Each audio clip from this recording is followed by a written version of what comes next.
बार हम आई के थ्रू देखते हैं कि करंट यहाँ से आएगा और यहाँ से चला जाएगा, 6 ओम से जाएगा नहीं, इसलिए उसे सर्किट का पार्ट मानो ही मत।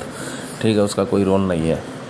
ठीक है, तो ये बात भी ठीक है कि ए और बी के बीच में वोल्टेज वी है और बटे में 4 ओम करने पर ही जो मेजरमेंट से करंट आ रहा है आई एमीटर लगा के वो निकलता है V/4 करने पर, ना कि V/10 करने पर। तो इस तरह भी सोच सकते हैं, लेकिन इसे हम जो हमने मेथड सीखा सीरीज़ पैरेलल उससे करते हैं, अब करंट का जिक्र ही नहीं करते। तो देखिए 4 ओम है, ये 6 ओम है और ये तार ऐसे जोड़ दी, तो इस तार का जो रेजिस्टेंस है वो भी दिखा दो। अब उसकी वैल्यू रख दो 0 ओम ऐसे। तो 6 और 0 ये आपस में पैरेलल है। 4 ओम इन दोनों के साथ सीरीज़ है, दोनों का जो नेट बनेगा पैरेलल आरपी बनेगा, उस आरपी के साथ 4 ओम सीरीज़ है। ऐसे आप ए और बी के बीच का सीरीज़ पैरेलल कॉम्बिनेशन यूज़ करके भी रेजिस्टेंस निकाल सकते हो, कॉन्सेप्ट यूज़ करके भी रेजिस्टेंस निकाल सकते हो। तो अभी पहले हम इस पैरेलल को सोल्व करते हैं।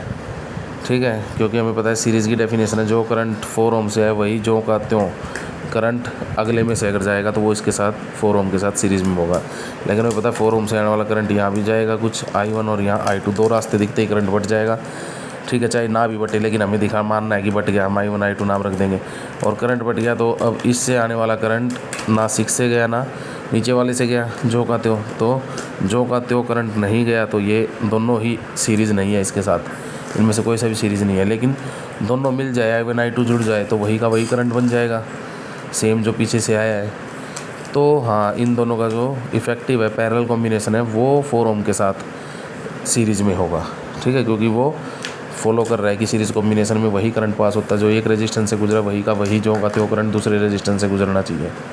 ठीक है, सेम वाला करंट, ये नहीं कि सेम वैल्यू का करंट। 10 ओम आया, 10 एम्पियर आया, 10 एम्पियर ही गुजर गया, तो 10 एम्पियर यहाँ गुजर रहा है, 10 एम्पियर दूसरे वर्ल्ड में कहीं गुजर रहा है दूसरे में, तो ये थोड़ी कि दोनों हो जाएंगे। या 10 एम्पियर सर्किट के एक पार्ट में गुजर रहा है, 10 एम्पियर किसी और रेजिस्टेंस में भी गुजर रहा है उसी सेम सर्किट के पार्ट में। तो ऐसे 10 एम्पियर के कारण सीरीज नहीं, वही का वही 10 एम्पियर जो एक से गुजरा वही सीधा दूसरे से गुजरना चाहिए, कहीं और बीच में ना बटे, तो वो सीरीज़ है। सारे के सारे सब में सेम वाला करंट गुजरता रहे। तो भैया अब ये देखो 6 और इस 0 को, ये पैरेलल है, तो पैरेलल का फॉर्मूला है R1 R2 बाय में R1 + R2, अगर दो ही रेजिस्टेंस है तो 6 × 0 बाय में 6 + 0, तो 0/6 आ गया, जो कि 0 ही आ गया। तो भैया इसका इफेक्टिव रेजिस्टेंस 0 हो गया, RP 0 हो गया, तो 4 + 0 4 ओम आ गया। तो ए और बी के बीच में रेजिस्टेंस 4 ओम आ गया। इस तरह आप इसे सॉल्व कर सकते हो, या फिर आप कह सकते हो कि क्योंकि ये शॉर्ट सर्किट हो गया है 6 ओम, तो 6 ओम शॉर्ट सर्किट हो गया, तो दोनों ही पॉइंट का पोटेंशियल VB बन गया है। तो ये ए का VA और VB, तो V और VB के बीच में केवल 4 ओम रेजिस्टेंस है।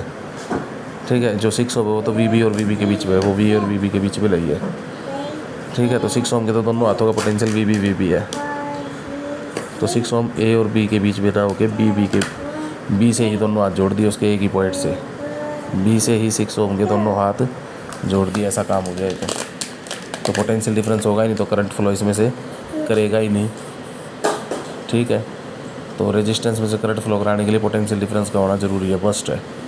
रेजिस्टेंस ना हो तो बिना रेजिस्टेंस के भी करंट फ्लो कर सकता है, लेकिन अगर रेजिस्टेंस बिना पोटेंशियल डिफरेंस के भी करंट फ्लो कर सकता है। अगर रेजिस्टेंस नहीं है, रेजिस्टेंस है तो पोटेंशियल डिफरेंस होना ज़रूरी है। दोनों हाथों के एंड्स, दोनों हाथ अलग अलग पोटेंशियल पे होने चाहिए, तब करंट फ्लो करेगा।